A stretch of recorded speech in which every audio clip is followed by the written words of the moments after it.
Call to order the 932nd meeting and budget workshop number 2 of the directors of MSAD 27. Roll call. Kelly, Shannon Lugden, Here.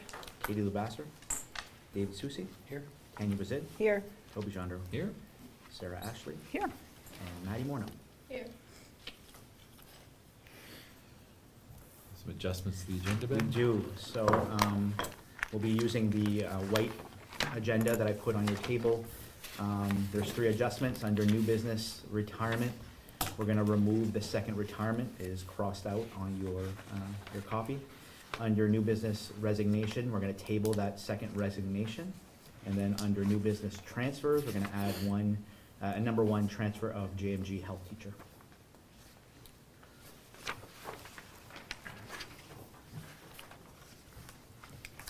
Okay, thank you. Period of public participation on items in this agenda. A lot of people here. Anybody have anything to say? No? Okay. Approval of minutes. I would make a motion to approve with the correction of Mr. Dorman's name, spelling of his name. Oh, you are so good. I know. 6A. Yep. One too many O's. I'll second. Any discussion? Seeing none, all those in favor? Passes.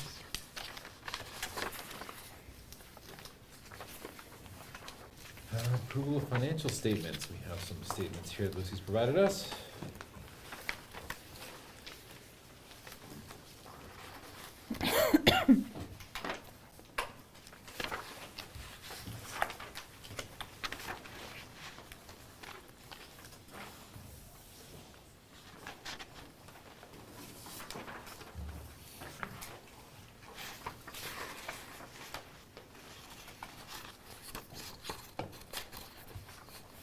Nothing concerning Lucy? This time of year, it's pretty standard.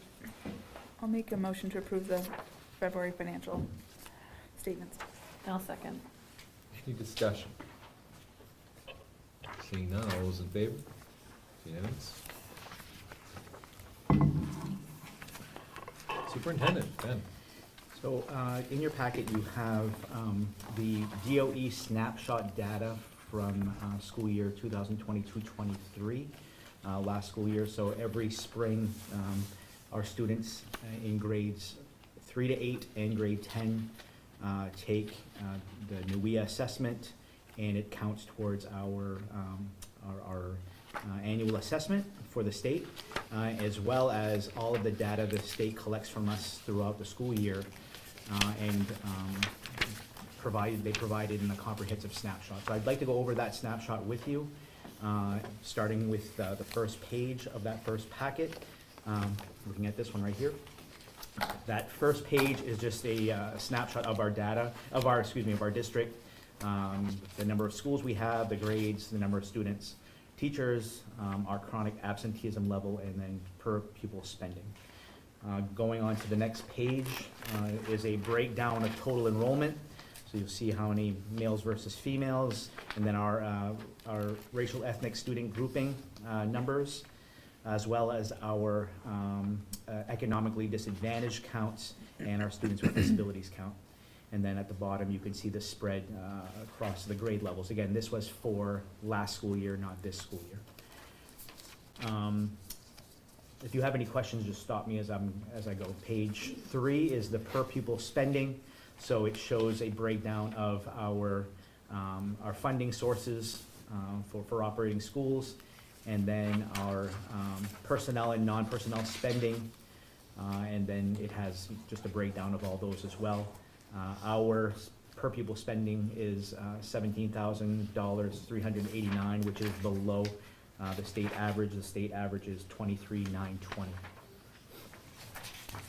The following page after that is our teacher workforce. So 55% of our 55 teachers are classroom teachers. We have a multilingual learner teacher, and we have a Title I teacher. Then you see the degrees branched out. The majority of our teachers have a bachelor's degree. A few others have plus 15, plus 30, and then we have about 40% with a master's degree. Going on from there is our teacher experience, and they only report out on what they call inexperienced teachers. That's if we have teachers with 3 or less years experience.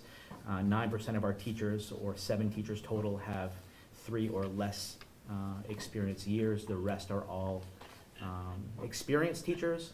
We have no teachers with emergency, targeted need, or transitional credentials, and we have no unqualified teachers.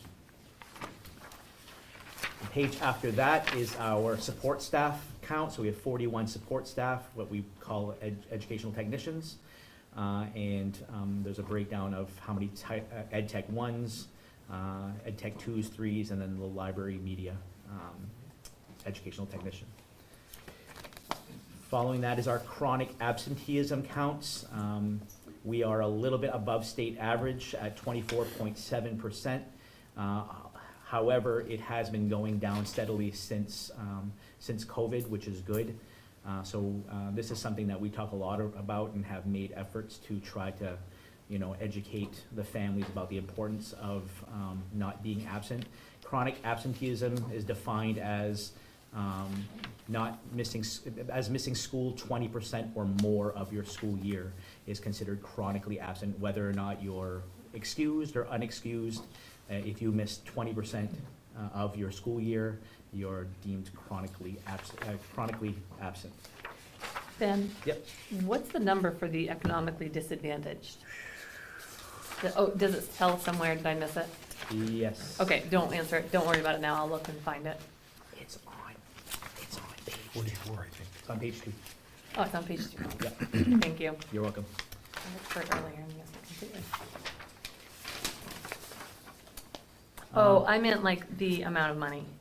Oh, the amount of money. What Like threshold? economically disadvantaged. What does that mean? Like, Oh, what's the salary, I the don't know annual what the income? threshold is. Okay. I don't even know if anyone knows how, well, is Anne Marie here? Anne Marie might be able to. Economically disadvantaged, how is that flagged? How is somebody qualified for economically disadvantaged? The state of Maine provides a table, and then that information is presented to, I'm gonna stand up so I can see everybody. The state of Maine provides the information. Where we do not collect free and reduced applications anymore, we cannot really ask what their income is. So the state provides us what we call an alternative document, and on that document provides a table. If you have one person in the family, you make this much, it qualifies. So all I ask is a yes or a no. Okay. Once I get that information, then I enter it into Power School, and then I upload it to the state, and then the state takes that information and submits it. So it's And I just, believe, and they use it for E-rate as well, and I believe, and Lucy can correct me, I believe we're at 60, 65, or we're between 60 and 70% when it comes to, and that's what they base it off of, our economic status. okay. Thanks. Thank you. Phew, I'm glad she was here. Then the bullying behavior and incidents of physical restraint and seclusion. It has a breakdown of what types of bullying have been reported that were substantiated, incidents of behavior that led to suspensions or expulsions in the middle columns, and then the incidents of restraint and seclusion in the last column. So those are, again, for the 2022-23 school year. Following that is our high school graduation rate. I don't know why our year 5 and 6 is suppressed and it didn't come out, but I will explain why we have a 4-year, 5-year, and a 6-year. Obviously, 4-year is the students that graduate after 4 years of high school, and how many percent of them graduated last year. We were at 100%. They have a 5 and 6 because there are special needs students that can come back for a 5th and a 6th year. Okay. They may not appear on your 4-year because they're not graduating, but they may appear on the 5 and 6. I'm assuming that our information is suppressed because we don't have that situation in the district. So we just had a 4-year report. I believe it's our third year in a row with 100% graduation rate, which is fantastic. The state average, I believe, is at 89%. Following that is our academic data from our NUIA assessment. This is the first year that the state reports out the percentage this way. Last year, when I presented this to you, they were using norm references, and it was a number that I couldn't explain to you of what that meant. This year, they're actually using the state expectation. Again, I can't define what the state expectation is, but it's based on our own state, not on the company of NUIA's norm reference. So we have 69.2% of our Fort Kent Elementary students at or above expectations for English language arts, and then you see the breakdown of female and male students. The following page is the math data for Fort Kent Elementary, 66.7% for all students, and then the breakdown of female and male.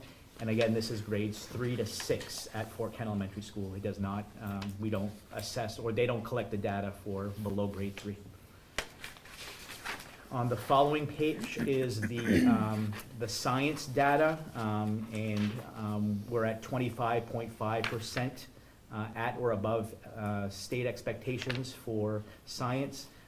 That is a low percentage, but when you look at the state totals, for some reason, the science assessment data is skewed this way for essentially every school. There are a couple that I viewed that come close to 50% or so, but it is a different assessment. The science assessment is it still an MEA assessment, the science one? Yes, it is. And it's not computer-based? It is. It is now computer-based, okay. So our score, 25.5%, is on the lower end for the science. For Valley Rivers Middle School, English Language Arts, 65.7% for all students, grades 7 and 8. For ELA, and then 51% for math, and 36.5% for science. And then our 10th graders last year at Community High School, English Language Arts, 71.2% for all students, 43.4% for math, and 32.1% for science. So- Go ahead, Shannon.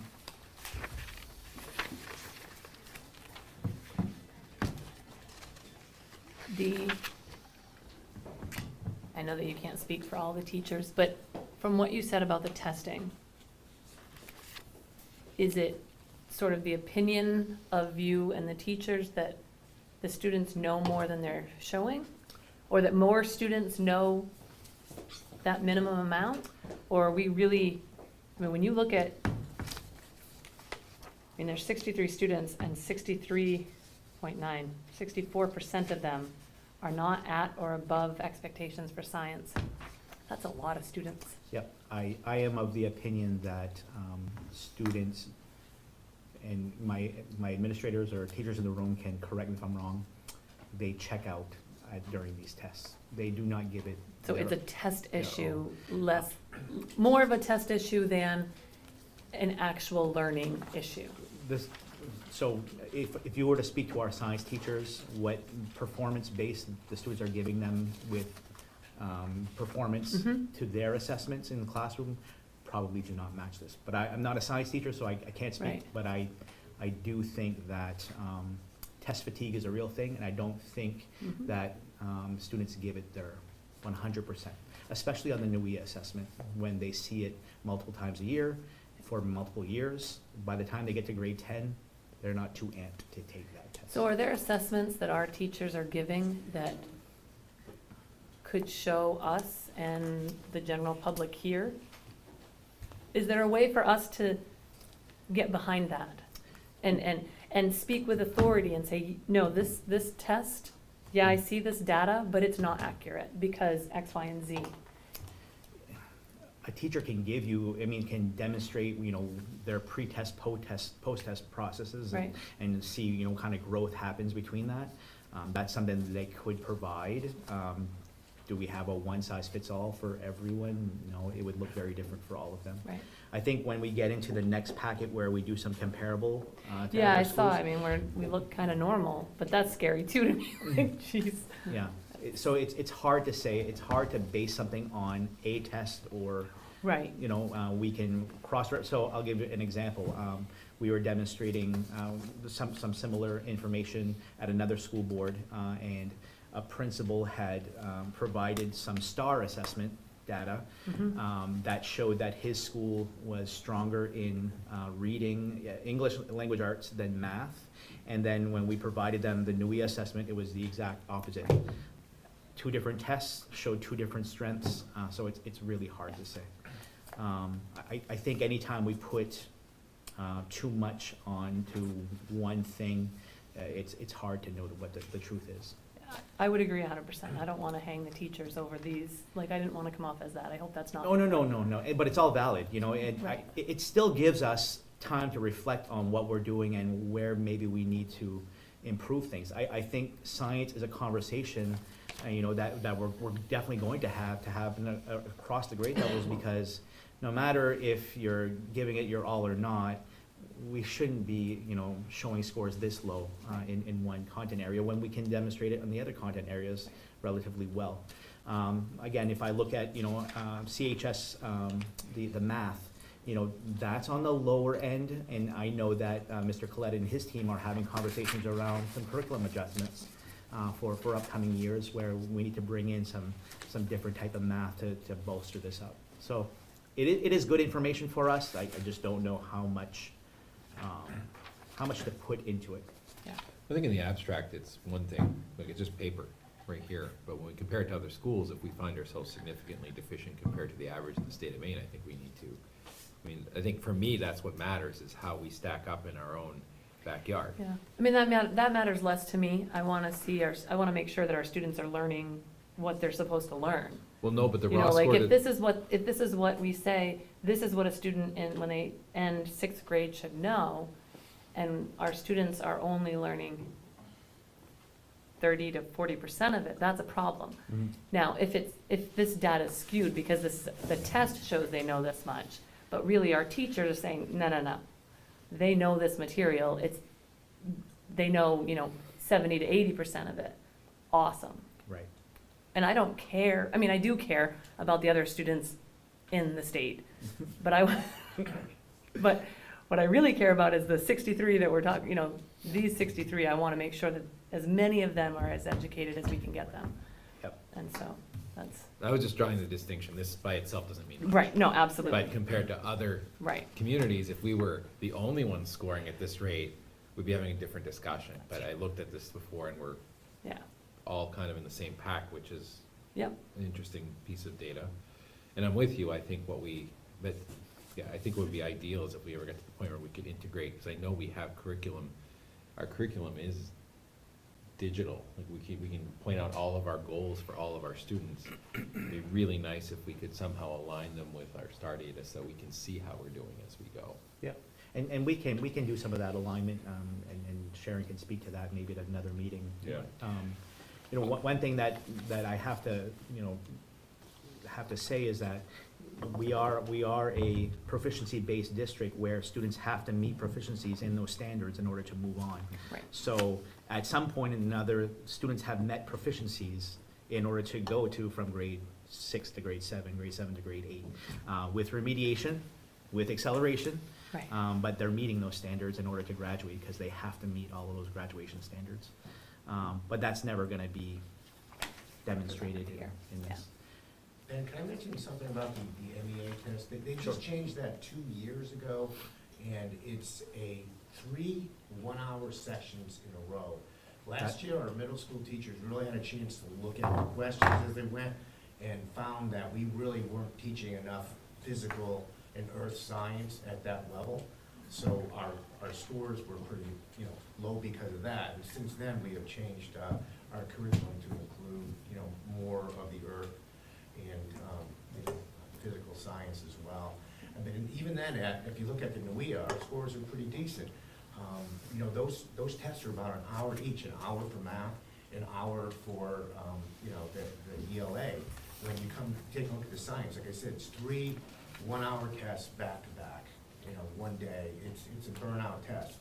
You know, so even our juniors taking that are kind of, you know, they take the SATs that year, they're taking, you know, and then they're taking this at the end of the year. So I think it's just one of those things that, it's a long time to sit down. I would sound a dissenting note. I don't see, I think these are lousy results. I'm concerned by them. I think they're lousy on the state level as well as the local level. I don't see that as a cause to blame anyone. Because, and unfortunately, very often when we find that there's a need for improvement, there's a rush to find who's responsible and who can we blame. I just think that's completely unhelpful. I think if we all got together and said, we can do better than this, because, for instance, those one-hour tests that you were telling us about, John, every student that took the test took that one-hour test. We're no different than them. I believe that our students here have the capacity to do much better than your average student because of the kind of community we have. Where there's, although we have, well, you know, we're all familiar with the problem with parental support generally. It's a lot better here in a lot of respects than it is a lot of places. And we have a foundation to build on here that many communities do not have. And I can't accept that we can't do better. And so when the discussion goes, well, this is as good as everyone else, and I guess that's all right, I would encourage us to go beyond that. Say, yeah, but we can actually excel in this community. We'll never excel if we don't set out to excel. Because it's hard, and it requires challenges, and it involves failure. You know, you try things out and they don't work, and you fail, you try it. So it's just tough, it's just hard. But we can do it, I really believe we can do it. And I think we have the teacher base to do it, I think we have the student base to do it, I think we have the administrative base to do it.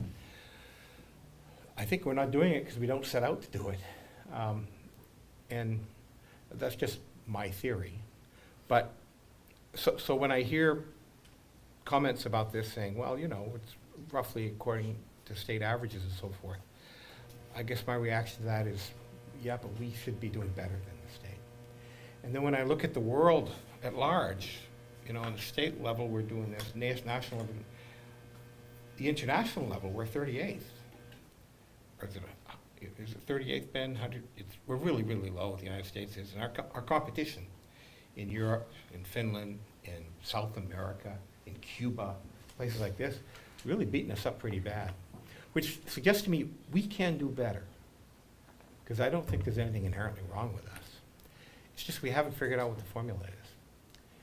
And so, and we'll never figure it out if we don't set out to find it. And the way you do that is by saying, yeah, we can do better, and we will do better. We'll just figure it out.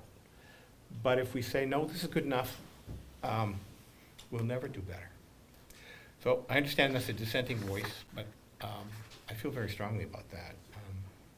I really believe we can do better. And it's not because anybody's at fault. It's because we all collectively lack the vision, the belief that we can do it better. And I think we have been doing better. So when we do look at the comparables, although we might be in the same company, I think our schools are edging out quite a few, even some of my other districts, which, you know, I think there is that capacity, and you're absolutely right, David. If we don't put that as our standard, I mean, we'll never even get anywhere near that. So that's absolutely right. There is some comparable data for states, just because I know that, Dave, you had asked about, you know, how are we doing as a state? So they give what's called the National Assessment of Education Progress, the NAEP, and they do that for grades 4 and 8 in a random sampling of schools across the state. And you can see how Maine has performed according to against the nation, and how historically we have been doing. So as of the 2022 test, you can see that the average score, 213 for Maine, 216 nationally, and that's down from 2013, where we were at 225 in Maine and the national was 221. That's for grade 4 reading. The grade 8 reading, a 2-point difference between the national and the state of Maine. National 259, state of Maine 257. And then in math, grade 4, the nation 235, 233 for Maine. And in 8th grade math, the same score for Maine and for the nation. But what you see in these trends is that the Maine line is going lower over the 10-year span. It's not remaining constant, whereas the nation seems to be more tabled off. So I think as a state, we need to be looking at what we're doing, what standards we're setting, and then how that translates to the local districts. Because I do know that, at least when I started teaching, Maine was, one of the tops in the nation for education. And I still think we are, but the data might not be showing that as strongly as it did back in those days. So that's the snapshot for our district. The comparables, I know that's a little bit small. I try to do my best to give you as much as I can. The statewide averages are that first page, so that you can get a sense across the state what the averages are. And then I provided some different comparable schools, starting with our Fort Kent Elementary. I have Madawaska Elementary, Dr. Levac Elementary. I have Van Buren Elementary. Sorry, the title fell on one page and then the data follows. Fort Street Elementary in Mars Hill. Zippel Elementary in Presque Isle. The Caribou Community School. And Easton Elementary School. The strongest data from those elementary schools does come from Easton Elementary.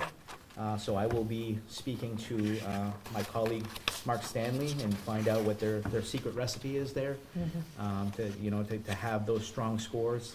But I will say Fort Kent Elementary has some good data displayed on this, and aside from the science score, which we talked about, some really promising language arts and math scores, and again, room to improve for sure. And so that'll be discussions that we have as a leadership team on how we can move the needle on this. I did put Valley Rivers Middle School in there, but there's not a whole lot of middle schools to compare to, except for maybe the Caribou Community School, but that's a grade K-8 school. So Valley Rivers is kind of on an island by itself, but I followed with the high schools. I put Fort Kent, Madawaska, Wisdom, Van Buren, Central Aroostook, Presque Isle, Caribou, Easton, and then I threw in Bangor just as a comparable big, large school, mid-state, and then Portland, South Portland for downstate. And it does appear that CHS, although room for improvement, is performing well in the company of the schools presented.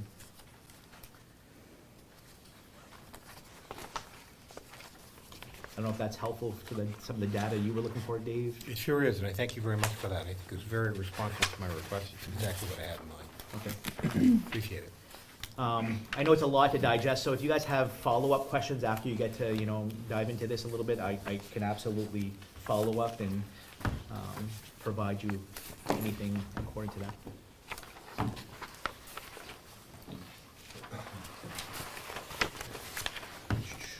My second We have item, funding that's dependent on these results? no, No, okay.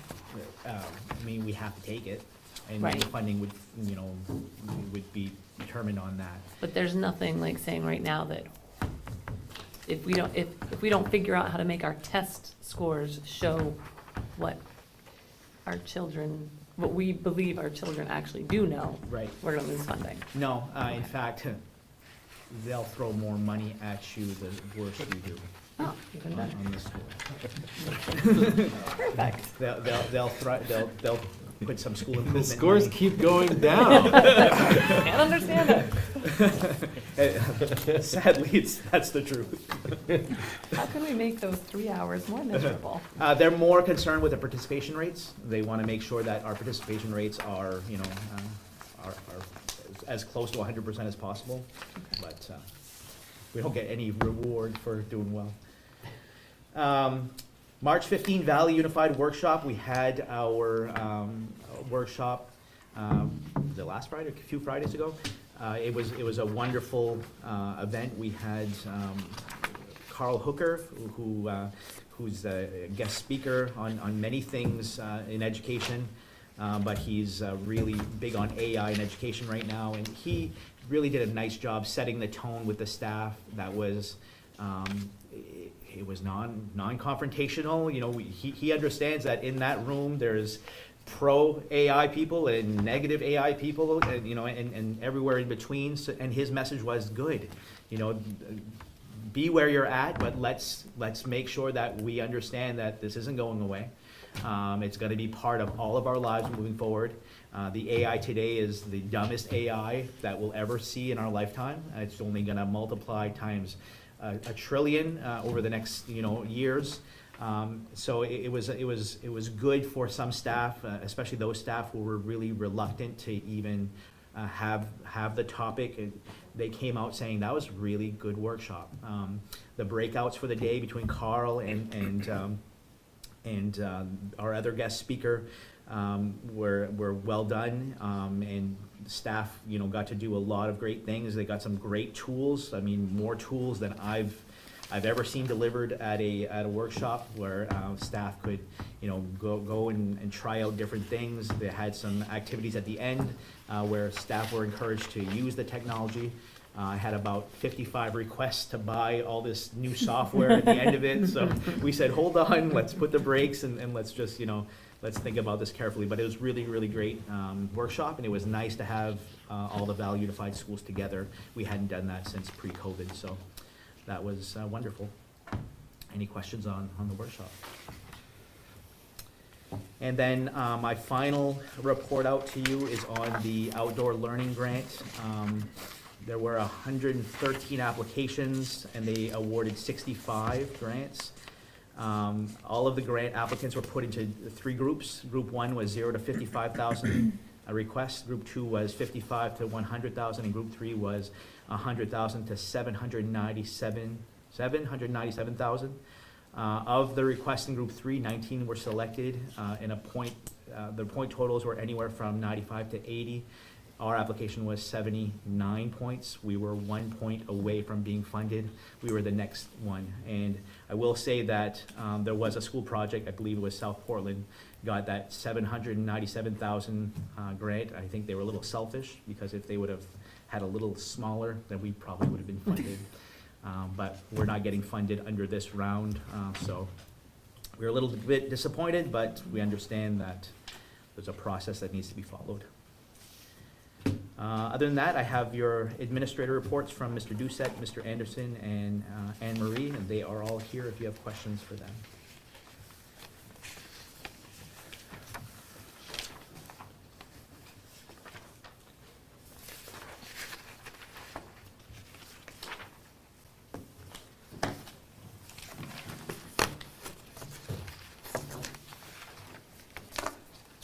Any questions for our administrators? We have 3 reports here. Mr. Doucette, Mr. Anderson, and Anne Marie. Mr. Anderson, I'm skimming through this again because I'm hoping that you didn't answer my question in here, and I just didn't read carefully enough. The local businesses, have you gotten any back yet? For the, I'm sorry. Yeah, we have actually. Yeah? And we've got a couple businesses that, you know, responded to that saying that they thought this was wonderful. They were really happy that it was becoming a community thing, and looking forward to bringing tickets out to their kids that go in there. And have they passed out some of these, the cards? I I'm not sure. Okay. They're the same card as the ones that went home. So do they come back, like if a kid gets one, if a kid's out at Shop and Save and they get one, Yep. the kid brings it in, He brings it in, gives it to his teacher, the teacher punches their in-class card, right? and then they turn that card back into the office so we can recycle. That's awesome, that's cool. There were some given out at the ski field the other day. Nice, Mike was giving some out, yeah. nice. That's cool. Any other questions?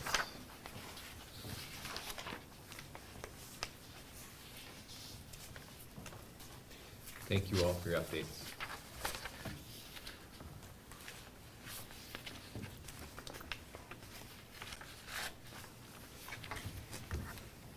All right, new business. Under items of information, retirements, we have one retirement. You should have a letter in your packet from Kelly Sue Pitt.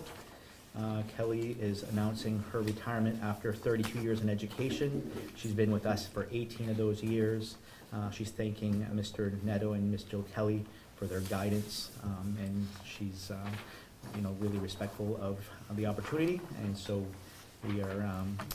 we're pleased to celebrate this retirement with Kelly Sue. I'll make a motion to approve the retirement of Thank Kelly you, Sue. Sarah. Thank you. Any discussion? Seeing none, all those in favor? The second one was taken out. That brings us to resignation. We have a resignation from Jake Lavoie, and Jake, his last day was on March 14. Jake did spend some time in Japan before coming back home and working with us over the past year, but has returned to Japan. And he actually got the position that he had before. He was there before, so he goes right back into his role. Make a motion to approve the resignation of Jake LeBlanc. No second. Thank you. All those in favor?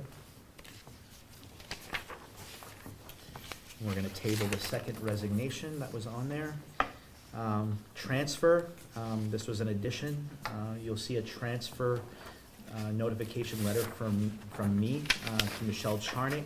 Michelle is our JMG specialist for half of the day, and then she works at the tech center with the 8th grade career education, teaching at the tech center. And we're having some changes at the tech center where we have a part-time person who's doing the health that took another job. So we have a long-term sub in that health component. Michelle is health certified and has expressed interest to do that to Mr. Lavoie. And then Mr. Coletta and Mr. Doucette felt there was a need here to bring some additional health education. Right now, I believe we do it for a quarter, and they want to aim for half a year of health education. And we would need Michelle to do that. So JMG is going to find a new specialist for that role. They're revamping everything at JMG, and I plan to bring some information to you next meeting because Mr. Karen and I are going to an ELO workshop, I guess, on Thursday. ELO stands for for Extended Learning Opportunities, and that's the direction the JMG is going into. So we'd like to have you, so I'd like to approve this, this transfer from Michelle to be able to do that. In a motion. Do we need a motion for the transfer? We can do it just Just for funsies? just for fun. Huh. I'll make a motion. I'll second it. Nice. Any discussion No. on our Oh, fake sorry. motion? All those in favor? It's a fun. Funsies. New hires. Why don't we just wait on this and do it later in the meeting? Yeah. Since so our guests don't have to wait anymore, we'll do it now. So we do have some new hire recommendations. The first one is our CHS VRMS Dean of Students. I had the privilege of leading this interview committee. Sarah participated as our board representative, and we interviewed three people. We had 7 applicants, we interviewed 3, and in the end, we had a unanimous determination to recommend Mr. Don Chenard. Don has worked in this district his entire career, 32 years, and he wowed us during the interview, and it's my extreme pleasure to recommend Mr. Chenard. I'll move to approve Don Chenard as the CHS BR MS Dean of Students. And I'll second. Any discussion? I'm gonna say, I was in your classroom your first year. First year. And it saddens me a little to see you move, but I'm glad we're still gonna have you. And I'll say that I feel like leaving the classroom now will be the best time. I feel like I'm at the top of my game, teaching a wonderful group of juniors. Yeah. I'm co-teaching in a model that's working beautifully and experimenting with technology, and kids are learning, and there's no better time for me to step out and look back and say, that was my teaching career. Well, So, thank you for what you've done. yeah, thank you. You're welcome.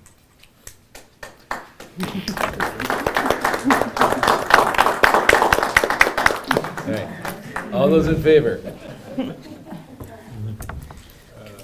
Second recommendation is for the technology coordinator position. The interview committee was led by Mr. Peter Karen, and they too had selected 3 candidates to interview, and in the end, their committee was also unanimous in their recommendation for Mitch Daigle as technology coordinator. I'll make a motion to approve Mitch Daigle as the technology coordinator. Thank you, Sarah. Second. Thank you. And he has no ideas at all about, some great ideas he has none to share. Shortest interview on record. It's like, wow, 5 minutes. Good, welcome aboard.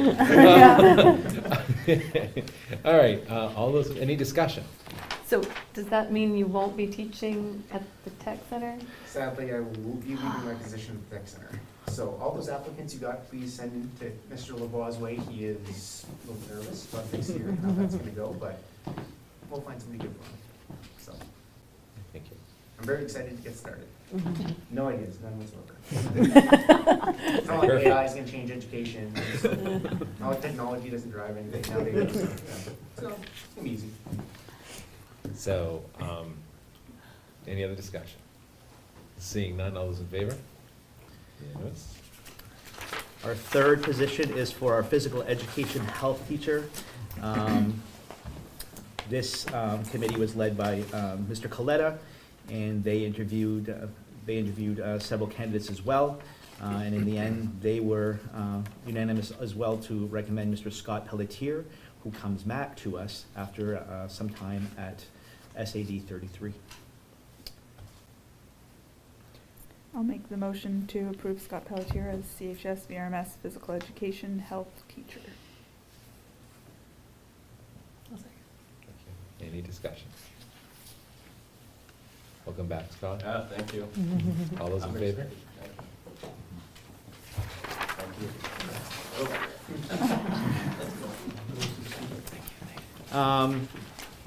Fourth one is actually one that I should have brought to you last meeting, and this was a recommendation that was given to me before last meeting. So I have the recommendation email from Mr. Peter Sose. He and Ricky Labby are recommending Rodney Dion as the evening custodian, and Rodney's been doing that work since the recommendation as a sub. So that's the recommendation for that position. Make a motion to approve Rodney Dion as the CHS VRMS night custodian.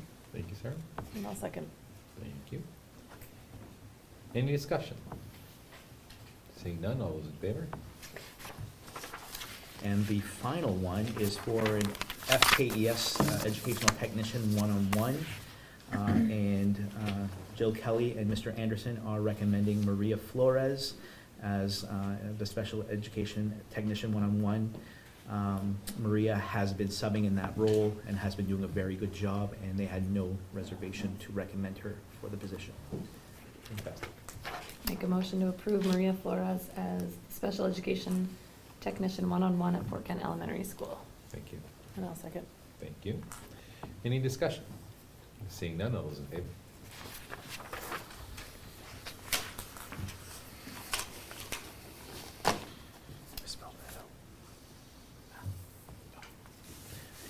Before we go on to the coaching approvals, I want to talk about the school psychologist opening.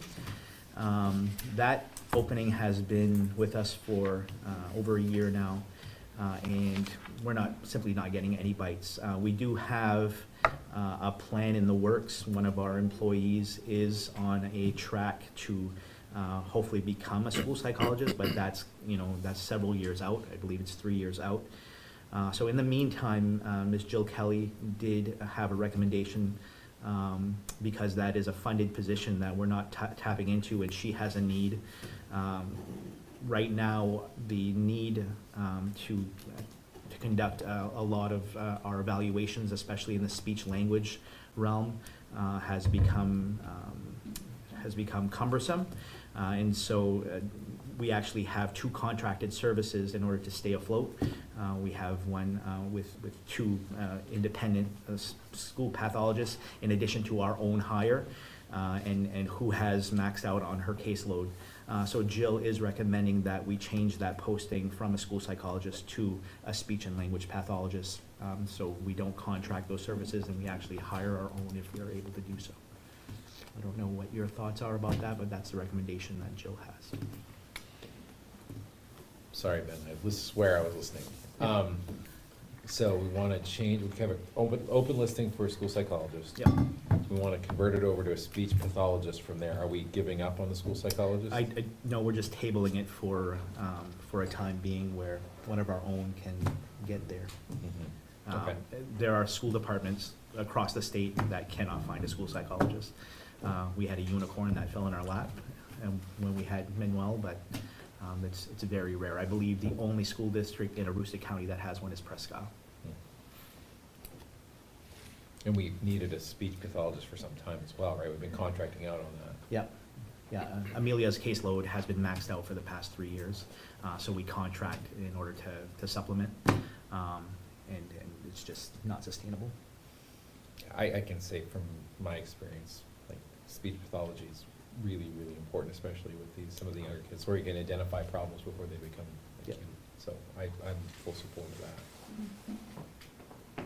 So does this involve creating a speech pathologist position and kind of, for the time being at least, putting to bed the school psychologist position? Correct. Okay. Yeah. It's already a position you have budgeted for, so it's not an add-on, it's just shifting. And probably not the same salary rate as well. So would that mean in the future, once we do have a school psychologist, would that mean we have 2? Or would we get rid of that speech pathologist, or? It would be built into the LE grant, so Jill would be able to speak about how the funding works for all that Okay. as well. But I know that it shouldn't be, Lucy, correct me if I'm wrong, it shouldn't be a local cost if it's falling under the special ed umbrella. If it's special ed umbrella, yes, it's a local Right. cost, yeah. And right now, that's where I have the psychologist budgeted. Right. The local entitlement The local entitlement. is a grant, it's not local cost. So the speech pathologist would not be local cost? Sometimes it's cost share Okay. between the grant and the local cost, so depending on the salary range. But I think even aside from that, if I'm not mistaken, from my experience, we're really short on speech services, Oh, period. yes. It's not even close to meeting the needs of the students currently with just Amelia. No, we have, like I said, we're contracting with 2 individual contractors outside of Amelia. And they're not free. They're not free. Do you need a motion, or just up for discussion? I would like, yeah, sure. I would like your Is this support. another for funsies? 'Cause I don't know how many. I think things this we is a need good to for ask. reals. I would like a motion. I would make a motion to hire a speech and language pathologist, If we can find. if we can find one. Yes. Or to open the search for a speech and language pathologist. Thank you. And I'll second that motion. Thank you. Any discussion? Seeing none, all those in favor? All right, spring sports coaching approvals. Mr. Nichols has populated the spring sports approval list. The majority of the coaches are returning. We do have a new varsity softball assistant, a new VRMS baseball coach, and a new track and field coach. And we're still looking for a VRMS softball and softball assistant, as well as a varsity track assistant. Are those, are assistant positions based on the size of the team, or is it just based on?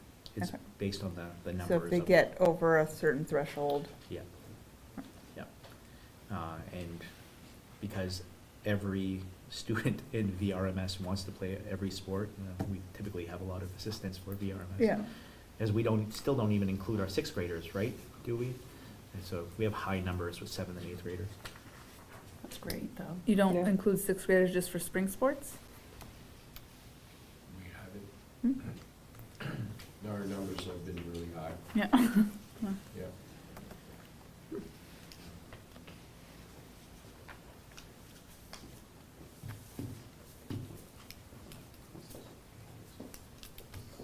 I'll make a motion to approve the spring sports coaches.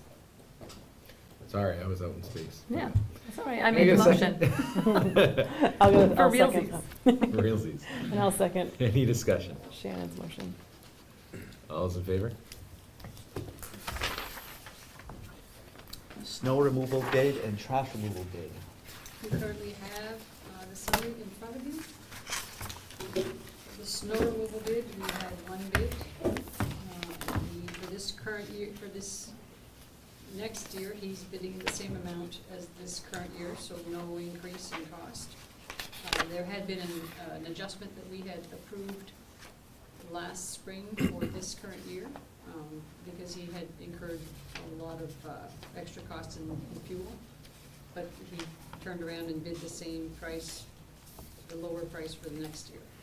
So no increase in cost for snow removal for next year. Didn't give us a JBBC discount for how little snow we had? I don't know, I hope he has it the next 3 years as well. So JBBC was the only bidder, that's Jim Bouchard. And I can go over the trash one as well at the same time. The next sheet is your trash and garbage removal. The only bidder was Keith Daigle, who is currently providing us the service anyway. Slight increase of about 18% for this current year. However, we also included an additional dumpster for him to pick up, so the extra cost will cover the dumpster. And we're very satisfied with both the services of these current companies. I'll entertain a motion to accept both of these bids if someone's so bold. So moved. So moved. And I'll second. Second, any discussion? Seeing none, all those in favor? Both of these are approved.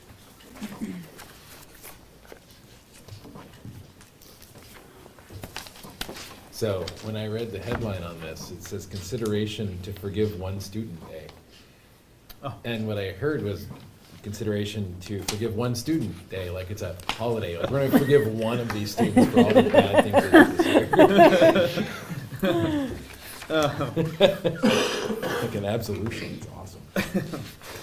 Got Ferris Bueller's Day Off. Yeah. Senior skip.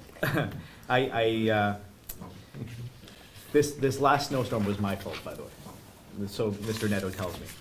Because just a few days before, we were having an admin meeting and we were talking about the first snow day and how it's pushed everything back one day. And I didn't feel at that time it was appropriate to come ask you to forgive a student day because instead of ending school on Thursday, the students would be ending on Friday.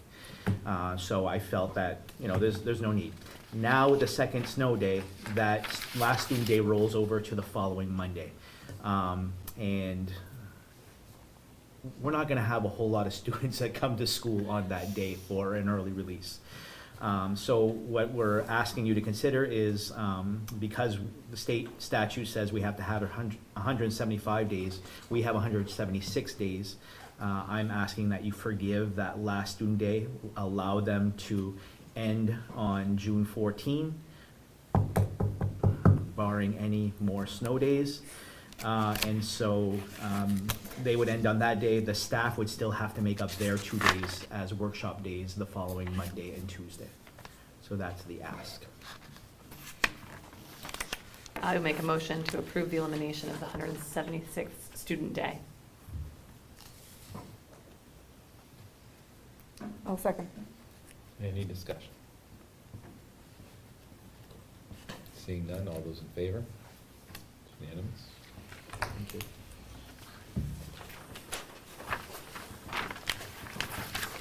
I'm telling everybody that It's because of you? it's You're personally responsible.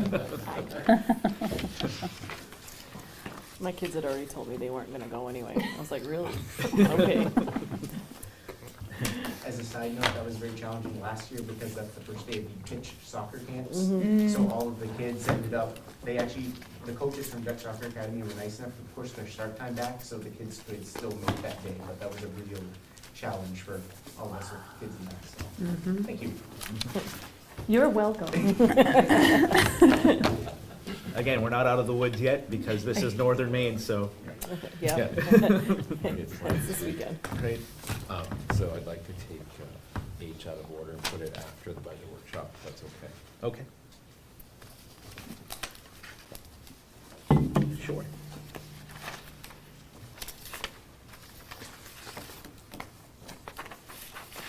Okay, all right. So you get the packet in front of you, and the very top sheet of changes is changes since the last meeting and since the first read.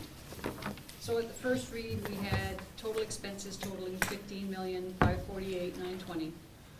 There's a list of changes that we've made since then. So we had frontline education recruiting software that had been previously funded by grant. Same with the next line down, the math subscription, previously funded by grant. So those 2 items needed to be added to the budget. And then the snow removal change, I had budgeted a little more than what the bid came in as. Ed techs, we have several ed techs that went from either ed techs 2s to ed tech 3s or 1s to 2s, so I had to factor those in. We anticipate being able to move some of the expenses that I planned for this in the budget for the pre-K expansion. This currently, we had a grant, and since the first read, or before, just slightly before the first read, they had let us know that they were extending that grant for another year. Oh, nice. So I was able to move the expenses. Whether or not that fully transfers, I'll find out shortly. Changing in staffing, so the people that you approved at tonight's meeting for new positions are factored in here. Technology, we always try to keep in the budget the replenishments. So this particular one for iPads for grades K to 1 are factored in. Reduced by 1 ed tech attrition. Due to attrition, 1's leaving, and there's no need to replace that position. We will reshuffle internally. Miscellaneous adjustments and prices. So as we go along the budget, some of the quotes that we initially got when we started building the budget, they come in with a renewed quote, so I factor them in. And then technology, we have a retiring technician, and we're trying to figure out how we're gonna backfill. So this is one, I wanna make sure that we have enough funds in the budget. And actually, I think next read, I will have to add a little more, because I figured out at 4:30 today that I had forgotten something, so. So the second read, we're now at 15,451, so a reduction of 48,000 in expenses from the first read. On the other side of the budget, we actually had some updated funding revenue budget numbers as well. So because we're planning a certain replenishment, the MILTI funding for it, the MILTI is the laptop funding from the Department of Education. We're anticipating receiving an additional 11,000 than what I had originally planned. The items that we're replenishing, we will be able to sell the older models, anticipating 10,750 as a low number, but a conservative number for that. And pre-K registration was last week or the week before, and we anticipate 6 additional pre-K students from tuitioning towns that I had not factored in it as well. Until the pre-K registration is done, I factor in 0. Once we have numbers, I factor in what who are registered. So total change, reduction in local funds needed at this point would be $128,000 less, which would mean a reduction in mill of 0.32. So that if you look at and the sheets are the same format as normal, the very last sheet in length in the legal size with the kind of orange brown color shows what the mill rate would be if we were to take this to referendum today, and we would be an increase of 0.86 mil. So Fort Kent would be an increase of less than 12%. New Canada, St. Francis, St. John would be an increase of less than 9%, and Wallagrass would be an increase of about 14%. And the difference is because of their valuations and their student changes in turn. So that's our current snapshot at second read. Thank you, Lucy.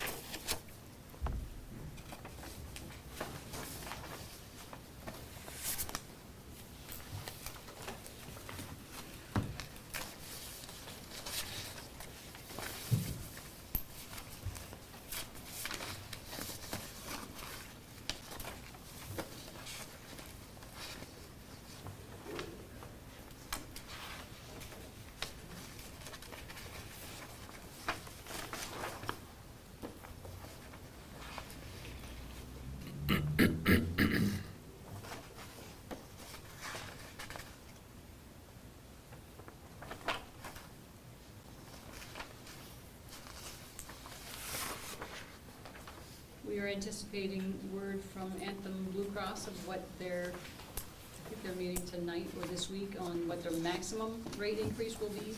And it's not until mid-April that we actually find out what our actual district rate increase will be. So I'm hoping that that will come in and reduce this a little bit more.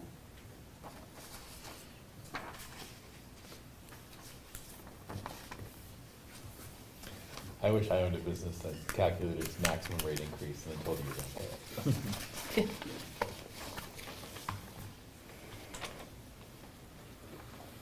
I'm gonna give everyone a couple more minutes to look at it. If you're ready, just let me know, but I'm gonna let folks take a minute. You can take these home with you if you would like, as long as it's not ready to share publicly, of course.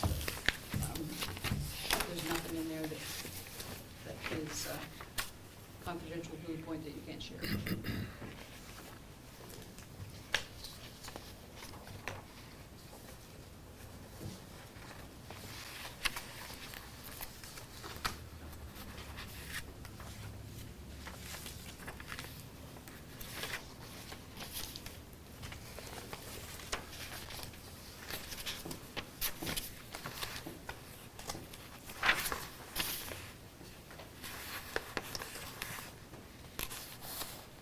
I think it's interesting when we're looking through this now, and we looked through our test scores earlier, and we are testing in the same, but with about the same results as the rest of the state, but we're spending, what, $6,500 per student less. I think that says something about our teachers and Lucy being able to balance our budget. But we are staying on par.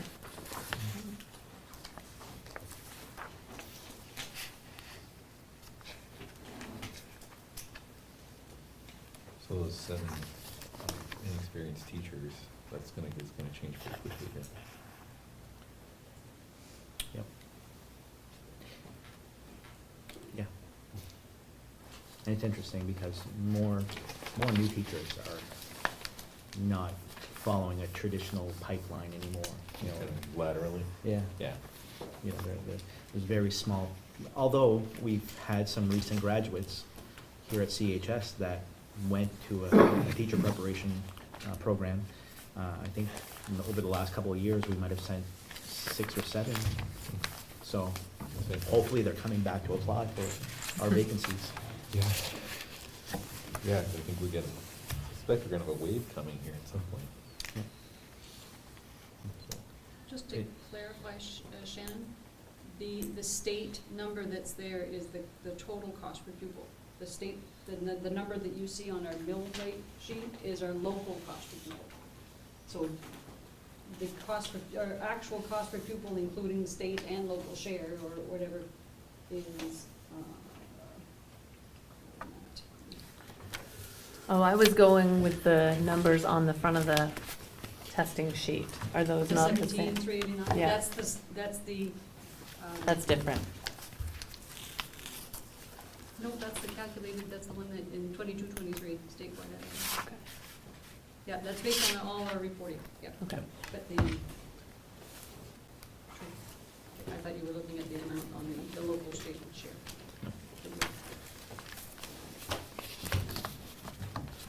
Any Good point. questions, any other questions for Lucy or Ben?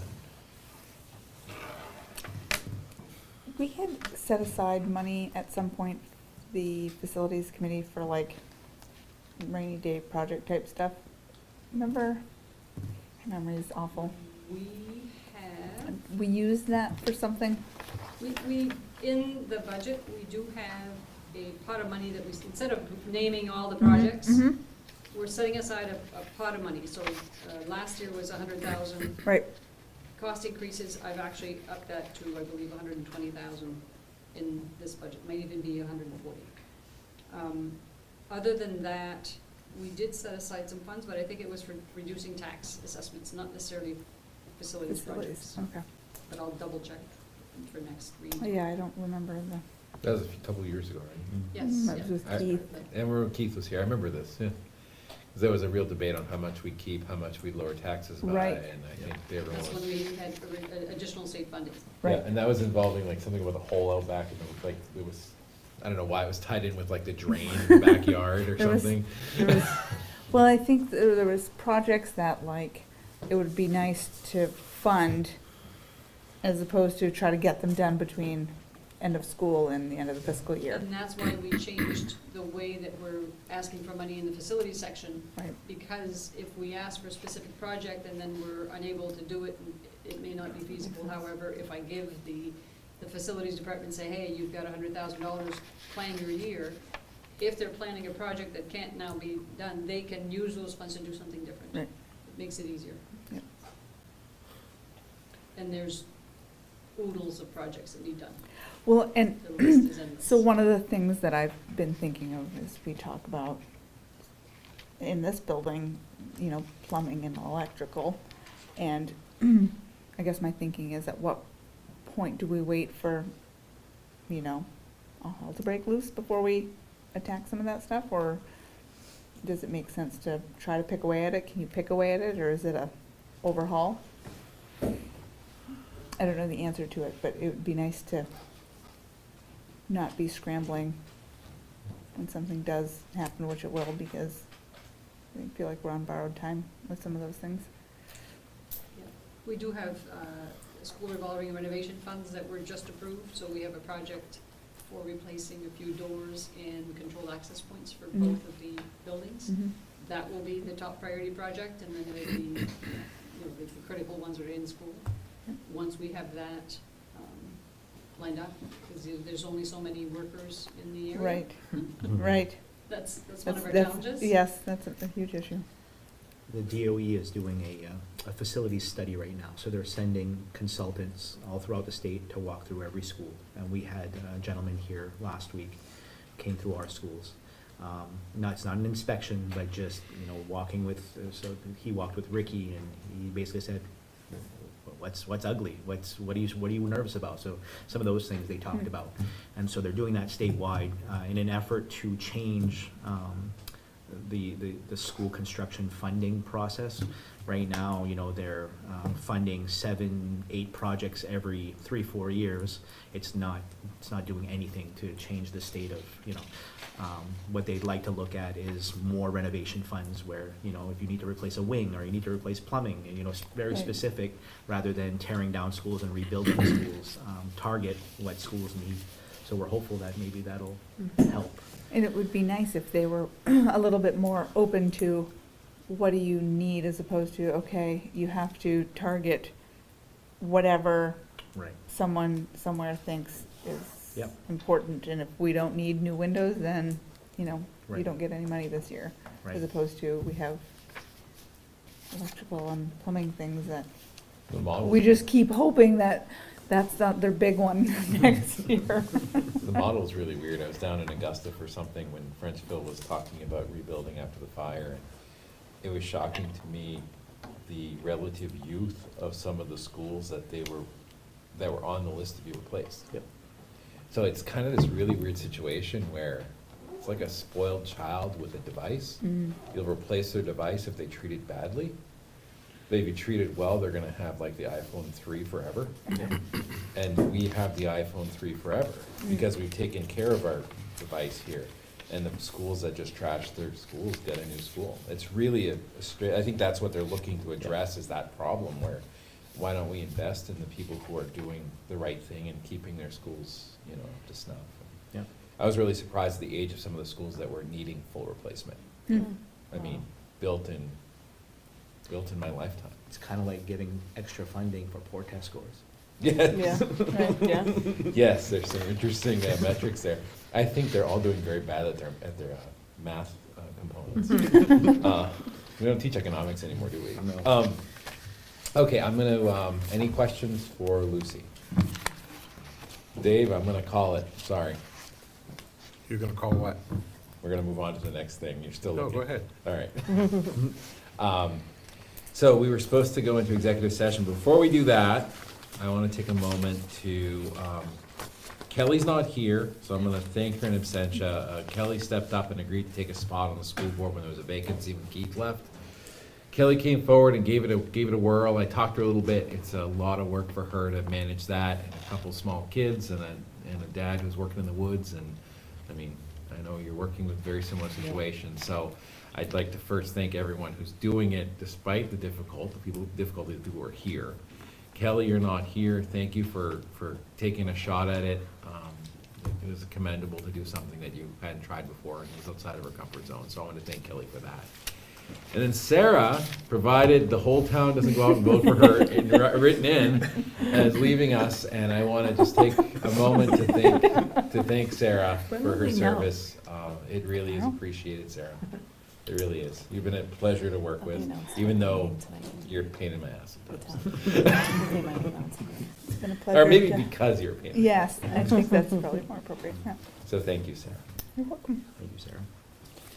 So, and on that note, I'd ask Ben a question, and Sarah, you're gonna love this. I asked what the most we could pay somebody to do contract work was, we've ever paid somebody to do like coaching work was. And the reason for that question is I'd like for us to consider proposing a change in the rules to permit board members to do contract work that isn't, to do work like coaching work. Because right now, the way am I spilling the beans by saying why you want to leave? No. I don't think that's Sarah wants to right. coach skiing because that's what she loves. And I'd love to see Sarah coach skiing, and I'd also like to see Sarah stay on the board. But they're mutually exclusive. So I was thinking of seeing if maybe we could, see if we could draft some legislation that would permit an exemption for people who aren't contract employees, like our teachers or our administrators, somebody who's on a fixed, limited, just like a coach, or on a stipend type payment. Because I don't think that the conflict is that acute, right? And they can easily bow out of that particular vote, because it's such a tight little place where there's a conflict. It seems silly that we're excluding really engaged members. I'm looking at what Josh provided us, of people who are coaching. Like, these are engaged members of our community, and I hate to exclude them because they've made the mistake of coaching baseball.